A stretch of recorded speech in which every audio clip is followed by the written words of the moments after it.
Shalom, brothers and sisters. Right now, what y'all seeing is my TV. I'm still pre-prepping. So what y'all see is the TV. The TV I had did the same time that I ran CB. The CB is covered for dust purposes.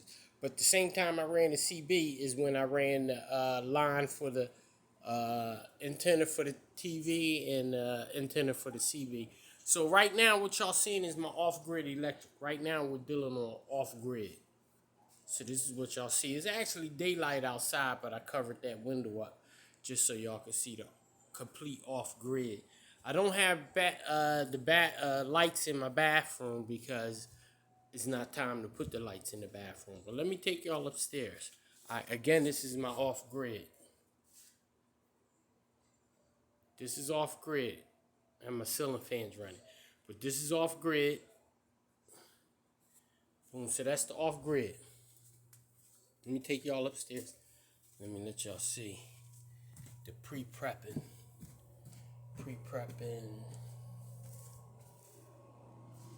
All right, now see this window? This window is all wood. This is an all wood situation that they connected to. This is a bow window that they connected to of course, the brick and mortar. So anyway, y'all see how my neighbor's house is? If you bang a hole through that right there and keep banging a hole, it'll put you right up in the dining room. And it's the same thing for mine. But anyway, so this is wood. I framed it out to the shape of the window. But this is all extra strength cement with the gravel mixed into it.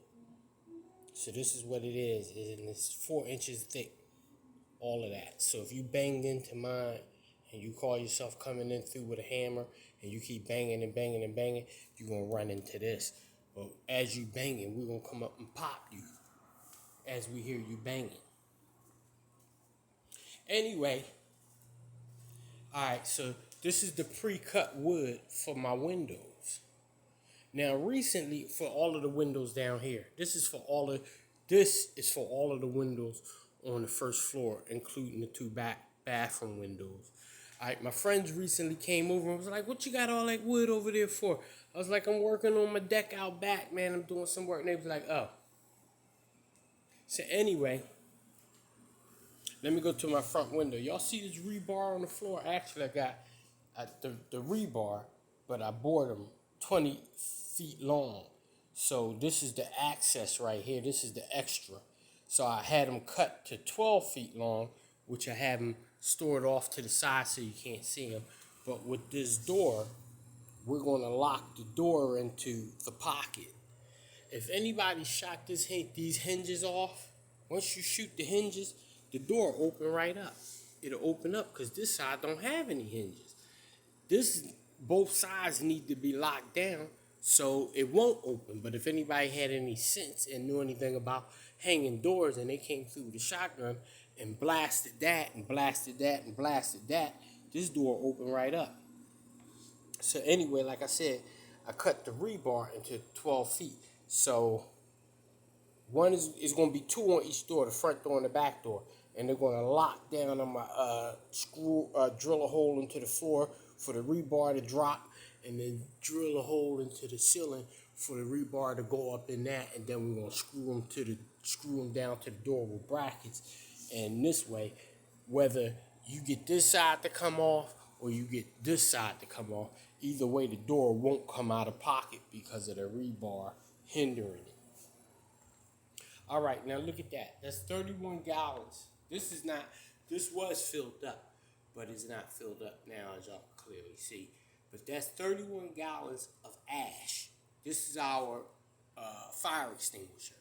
So that's 31 gallons of ash. And all that ash, believe it or not, came from cardboard boxes. Because you could burn crazy amounts of wood and you wouldn't get that ash. You need cardboard boxes to get that ash. So I'm still building that back up to the rim right there. But I have another one I'm going to show y'all. So I have 2 of them here. I've been working on those since 2019, building up our fire extinguisher, because that's what it is. All right, and then this is the other one. See, it says fire extinguisher on it. I keep a black trash bag. When I put the lid on it, I put the trash bag on it, so when people come and use the bathroom, they don't even really pay attention to it, because the fact that it's covered in a bag. But that's cardboard ash right there. Now see how to the brim it is? And it has a pot. The pot is for throwing purposes, so we can throw it right into the fire. So that's what that's about. So I'm the same way this is topped off. I topped this off from the one from downstairs after me and my son boarded upstairs and got it into place. I topped it off and started filling it up so I could put more into the one that's downstairs. All right, anyway, so this is my toilet system that I had showed y'all before. So this is the toilet, right? So this is going to go, this is my second floor toilet. We're going to move this completely out of the way, get it out of the way. And then we're going to put this toilet where this toilet goes, with a wax ring and everything. So this way, with a lid, so this way when we use the bathroom downstairs, it's going to be in buckets. So I can bring the bucket upstairs, dump the bucket into this. It's going to drop down, because you got to remember we're on the second floor. So it's going to drop all the way down the stack line. It's going to push its way a little forward to how far ever it could go. And then you do that a couple of days, maybe like a week or so. And then we got 75%, I think it's 75%, 73% pull shock. So we have a 5-gallon thing of pull shock, and it's 73% whatever the content is that makes bleach. So if we make the bleach is acid. Y'all know what bleach will do to any and everything. So once we pour the bleach into that, the bleach is going to dissolve and liquefy all of the waste toilet tissue and everything. Because it's only going to be waste in toilet tissue. That's it. That's all we dump it down there. Anything else getting burned. So this is the update. And the same thing we doing to the front door, we doing to the back door. You know what I'm saying? So this is the update, pre-prepping. This is what I'm doing, pre-prepping, keeping it moving. Time is short, and it's shorter than what everybody even realized. Shalom.